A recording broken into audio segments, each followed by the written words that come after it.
Today, we'll bring you a fresh entry in our BMW Motorrad Ultimate Riding Tour Diary. Last week, Norm Wells and I kicked off a brand new motorcycle tour on the Canada-USA border at a tiny bridge crossing near Gananoque, Ontario. Our ultimate destination? Bethel, New York, located in the heart of the Catskill Mountains. After all, it's time to get to Woodstock.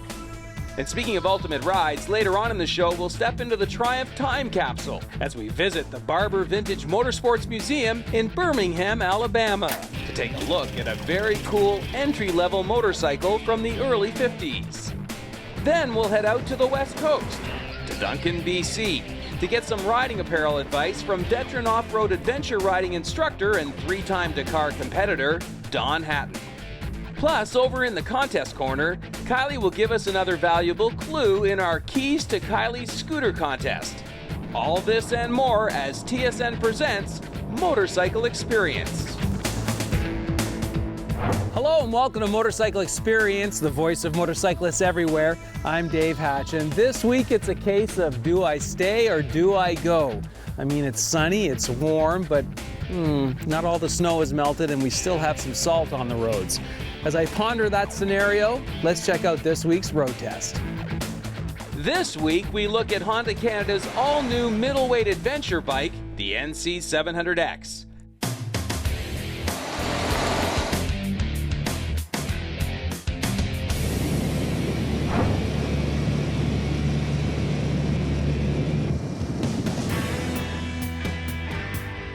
As you know, for years we've been all over this riding category, ever since we first sampled one of BMW's big bore GS's. And more recently, the middleweight dual sport segment has exploded. Pretty much every manufacturer now has some form of road-going adventure machine. In this group, we have the new BMW F700 GS, the long-running Kawasaki KLR 650, and the Suzuki V-Strom 650. Plus, the nimble Husky Terra has just stepped into the ring as well. Also ready to do battle is the new Honda NC700X, a dual-purpose bike that really has taken the Swiss Army approach to the category. I mean, this thing is seriously designed to go anywhere, do anything. Long suspension, upright riding position, low CFG. Check. Wind protection, surprisingly comfortable narrow saddle. Integrated storage compartment for your helmet. Check, check. And a smooth-running 670cc fuel-injected parallel twin with a feather-light clutch. Check, check, and check. Oh yeah, and you get ABS brakes. That's a lot of checked boxes. But you don't have to take my word for it. Here's what longtime viewer Tamara Morin had to say after a day in the saddle. So this is a really important model for Honda. I saw it at a press introduction last fall, and all we could do was sit on it and walk around it. So it's been terrific to actually ride one of these. What was your first impression? Actually, I've never taken a crossover to any length of time, so for myself, I enjoyed it very much. I didn't think that it would be as nimble. The center of gravity is very low, so looking at it, I thought, this is going to be great for long hauls, adventure runs. Yeah. And it's actually even very comfortable around the corners to be able to take even, I would consider this an all-around bike. You could take it through the city. It's very nimble. The power band is great so that you don't even have to worry about shifting gears too often when you're going at the lower speeds. Yeah. And it'll get you around. And again, it's big enough to go for the long journeys. I really feel like Honda has done their homework in terms of engineering this bike for entry-level and intermediate riders. It's like the throttle. It's just so smooth and linear. It's not going to surprise you or scare you. Did you notice that? It's almost like it's on a rubber band. Absolutely, I agree with that. Yeah. That is definitely something that new riders or intermediate, they're going to love it. Yeah. They're not going to have, as you say, any surprises at all with this. It's just going to take you smooth where you need to go. Now, the other thing that's interesting about this bike, if you're going off in a nice, smooth, comfortable ride, you can also stop in a very smooth, comfortable way. Did you find that? Exactly. The linked brakes were really good. They're very strong, firm, not overly grabby. Yeah. Just really good. I guess you didn't really get a chance to use the ABS, but that's No. nice to have. No, nice feature, of course. Bike like this can take any kind of weather, any kind of road, so ABS is a really nice feature to have. How did you like the riding position on this bike? It was really fantastic. You're actually really high. Yeah. You get to see far ahead, much further than I'm used to. And the mirrors give you ample view of everything around you. You're very upright, very comfortable seat, even your arm position. It's almost like a little lazy boy in there. You're very comfortable. So could you see riding this for any extended period of time? Oh, for sure, Yeah? for sure. I could go to California and back on this one. Oh, really? For sure. One thing I really appreciate with this is the feature of having a compartment to put anything. An extra large helmet fits into the compartment that with a plastic tank area, you have no magnetic tank bag Right. space available to you. So to replace your tank bag, you have the convenient storage space. And you like that? I love that. Now, the past couple of days we've spent some time with some bikes that have all kinds of buttons and knobs and switches and settings. This one's pretty straightforward. What did you think of the cockpit layout? It is. It's very clear, very easy to read. Everything pretty much digital. Your fuel gauge is there. You've got your neutral finder. It was very, very practical. So when Honda was designing this particular model of the NC700, they knew they were going to put luggage on it. And obviously luggage is important when you want to head down the road for any distance. What did you think of this system? Well, again, having this kind of luggage is always practical and necessary if you're doing long hauls. These ones are so easy to use. They come right off a twist of the key and a grab of the handle, and you're good to go. Right. And each casing has its own liner as well. Right. So inclement weather, not a problem. So how did you find this overall, the riding experience? How did you find the way it handled, even going slow in parking lots, fast through corners? How did you like the handling? I really enjoyed it. Again, it's got a low center of gravity with the gas tank being under the seat. That really helps keep you grounded. Your fuel can be put in through your back seat here. Oh, right. Let's show the viewers that one. There you go. That's pretty nice. Yeah. So who do you think the target owner is, and who do you think would enjoy this motorcycle as an owner? Certainly starting to intermediate could get ample usage out of this bike for whatever, if it's just for commuting or if it's the long haul. So even if you're starting out and all you want to do is take it from A to B, short stops, Right. you have that practicality and functionality. Or if you're more intermediate, you want to take the long rides away, go up north, get lost in the woods somewhere, you can do that with this bike. It's an all-around for pretty much anyone. And I don't know, you've been sort of smiling through this whole thing. I think you really like this. Eh? I do. Again, I was really floored that it would offer so much practicality and functionality in one bike. Well, you've done a terrific job. You look like you're having a lot of fun out there today. Thank you so much. Thanks for coming down. Thanks again, Tamara. Great job. Still ahead, there's plenty more experience. Sticking with our adventure touring theme, we'll look at dressing for success as Matt and Dawn get set for adventure out on Vancouver Island. We'll also step into the time capsule and learn another key feature during our Honda Keys to Kylie's scooter giveaway. So stay with us. Motorcycle Experience is brought to you in part by Honda Motorcycles, BMW Motorrad, and Triumph Motorcycles.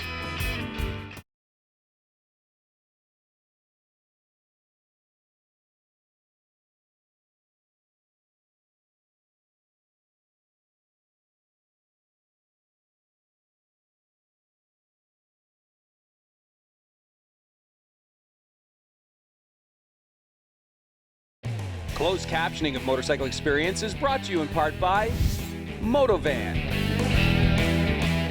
Welcome back as TSN presents Motorcycle Experience. I'm Dave Hatch, and as I mentioned earlier in our road test, the adventure sport riding category really is taking off.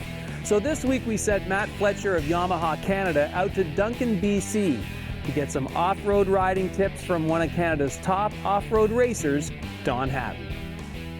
This week before the guys hit the trails, Don wants to make sure that Matt has all the right stuff.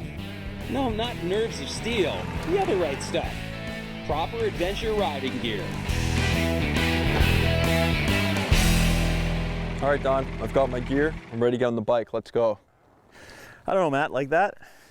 What's wrong? We're not going to Timmy's. We're actually going to head out in the woods and we're going to ride on some gravel roads. So you look great if you want to go and patrol Tim Hortons parking lot. But we're going to go out and see if we can find some bears. All right, so what do we got here then? Well, let's start with your helmet. Yeah. You're wearing a road race style helmet, a street helmet, and it's good for what it's designed for. But I prefer a helmet like this when I'm riding off-road. Okay. And there's 3 or 4 different versions of this adventure style helmet. This is a bit of a motocross style. You can get them with a visor that flips down, or you can get them where the entire front folds up. Oh, okay. I prefer this because we're going to ride in some dusty conditions. And what I find with the visor helmets is the dust has a tendency to go up underneath them and get in your eyes. So I like to wear goggles that I can wear nice and close to my face, and it keeps the dust out of my eyes. Oh, okay. So great. strongly recommend that kind of helmet. Okay. And the other thing that I look at there is your jacket. It's a great jacket for on the street, but it's not going to cut it in the woods. And it's, first off, it's a bit too short, so it's all the mud and crap and everything's going to go all over you. And also, you don't have any pockets, and all that stuff we talked about that you got to carry with you for your safety, you got nowhere to put it. No, that makes sense. So okay. I recommend you get yourself an enduro jacket. All right.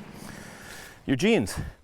I can tell you that the first puddle we hit, you're going to be crying like a baby, going, "I'm cold, I want to go home," just like all you all you guys do. Come on.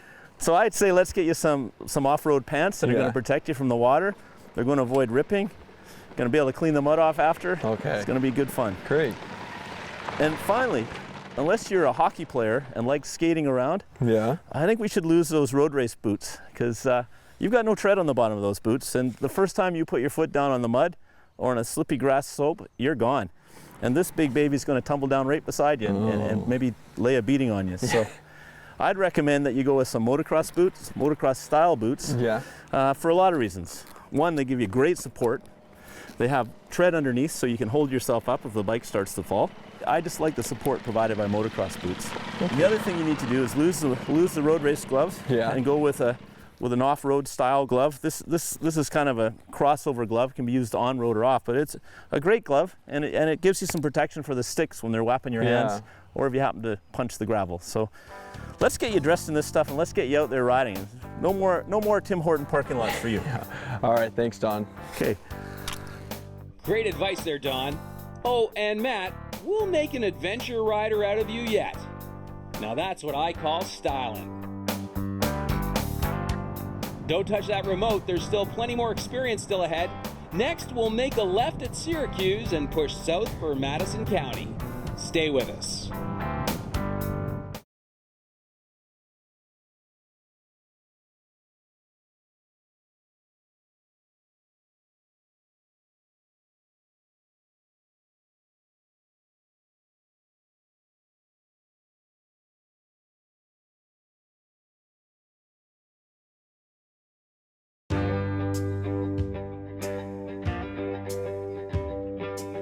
Welcome back as TSN presents Motorcycle Experience. I'm Dave Hatch, and it's time now for this week's Ultimate Ride as Norm and I continue our journey down to Woodstock.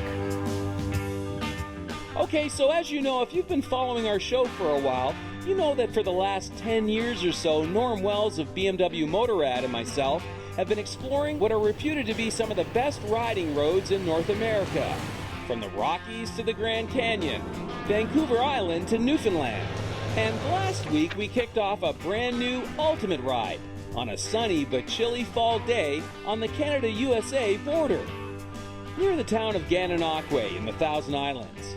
From there we loaded up our BMW Maxi scooters, turned the heated grips and seats onto high, and headed south on US Highway 81.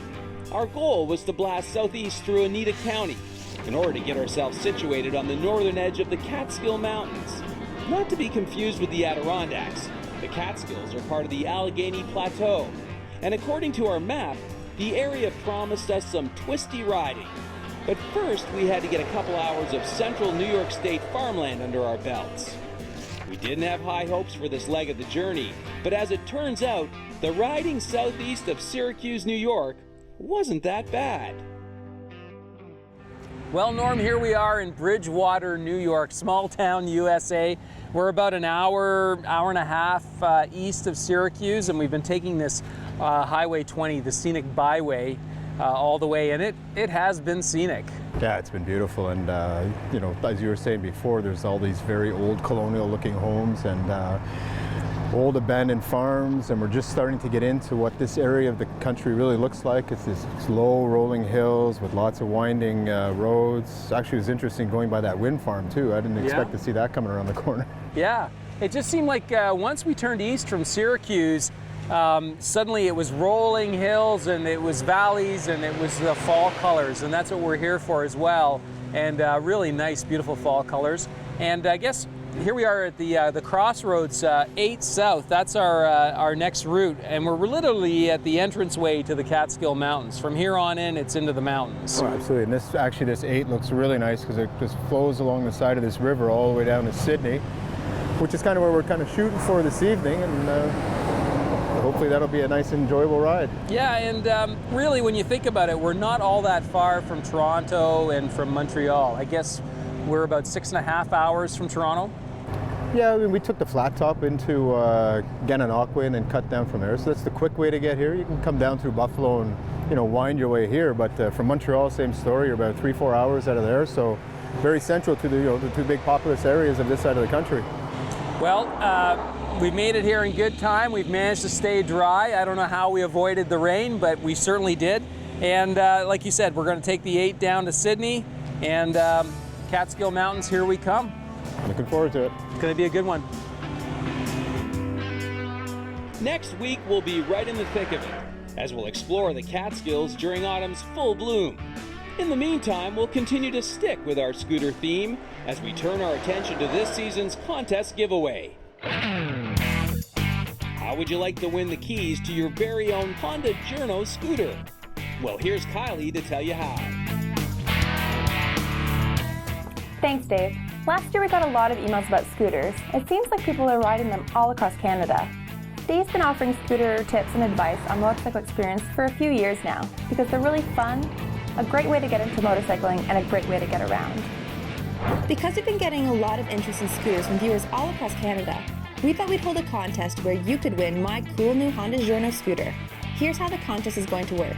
Each week, we're going to answer some viewer mail about scooters, and you need to remember the subject. So this week our email is from Bob Campbell from Toronto, Ontario. He wants to know the deal on parking a scooter in the city. He says parking's really expensive downtown, but he's also seen a pile of scooters parked up off the road next to buildings. What's the deal? Well, I'm from Toronto, and right now there are a ton of places designated for scooter parking near condos and offices that sort of look like bike racks. But the really cool thing right now in TO is that you can park your scooter on the street in those pay and display spots for free. That means you and a pile of your buddies can all park your scooters together in one spot designated for a car. If you don't live in Toronto, go to your city's website and check what their rules are on parking. So that's this week's contest key feature. They're easy on the parking budget. Now let's get right down to the nuts and bolts. How to enter the Keys to Kylie's Scooter contest. All you have to do is surf the Motorcycle Experience website and click on the Kylie's Keys link. Provide us with 3 key features or reasons for owning a scooter. Remember, every week I'm going to be giving you a key feature and you only need 3. So send those in and you'll be instantly entered into the draw to win the keys to my scooter, a brand new 2013 Honda Journo.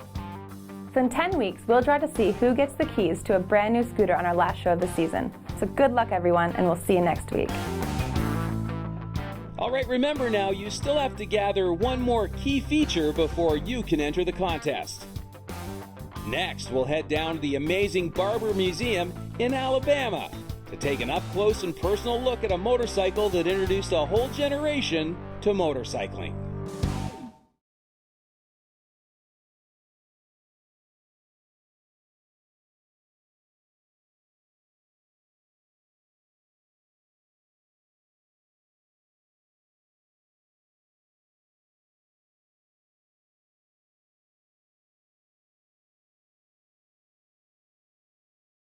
Motorcycle Experience is brought to you in part by Honda Motorcycles, BMW Motorrad, and Triumph Motorcycles. Welcome back as TSN presents Motorcycle Experience. I'm Dave Hatch, and you may recall that last week we examined a 1938 Triumph Speed Twin. It was the 500cc machine that set the world standard for motorcycles right after World War II. Across the pond in the land of big singles, the Speed Twin wasn't just a standout for its twin-cylinder performance, it was also admired for its styling, chrome, and paint. Which brings us to this cute little puppy, the 1953 Triumph Terrier, the mini-me of the Speed Twin. This 150cc single was designed both to beat a displacement road tax and attract a new generation of younger riders. Here's museum technical consultant Brian Slark with this week's Triumph Time Capsule. This is a Triumph Terrier. The first impression that it's a miniature Speed Twin. A Triumph wanted to attract the young novice rider and start him off on a small capacity motorcycle. Well, instead of a very utilitarian two-stroke machine, very bland, they were very clever. They styled it just like the Speed Twin.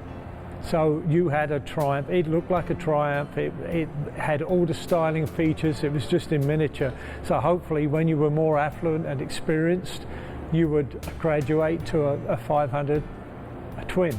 So this is quite a unique little motorcycle. Very few of these have survived. This one's in great condition, and it has all the styling cues of the big bike, and it would be very, very attractive to a novice rider in 1953, 1954. It was designed by Edward Turner, the managing director, and he had the eye for style. It's a baby Speed Twin. I mean, it's absolutely, the proportions are absolutely fantastic. Very attractive machine even today, 50, 60 years later on. When you're learning to ride a motorcycle, you often want to know what gear you're in. And there's a mechanical gear indicator on the nacelle, which is driven from the transmission by a cable, which is very beneficial for the learner. The engine is a single-cylinder motor, inclined overhead valve. This engine was the forerunner of all the single-cylinder motors of the BSA Triumph group, going up to the B50-500. So this is where it all started. And if you had one of these, it was a 4-stroke, where most of the small motorcycles of the period were 2 strokes, and they were very low powered and noisy and messy. This was a real motorcycle. It sounded like a real motorcycle. That was the attraction. The 4-stroke engine was a feature. More expensive to build, but very, very desirable. This little engine certainly was sired a line of motorcycles that went from 150cc, then the Tiger Cub 200, the BSA 250 C15, the 441 BSA, and finally the BSA B50 motocross bike. So from humble beginnings, it's amazing how the concept of the design of this unit construction engine just grew and grew and grew. Well, that's it for this week's program, folks. We're all out of time, and I don't think I can resist this any longer. I'm going to go for a little ride. Next week, we'll sample BMW's all-new F700 GS. So till then, keep your feet on the pegs and your right hand cranked. Bye for now.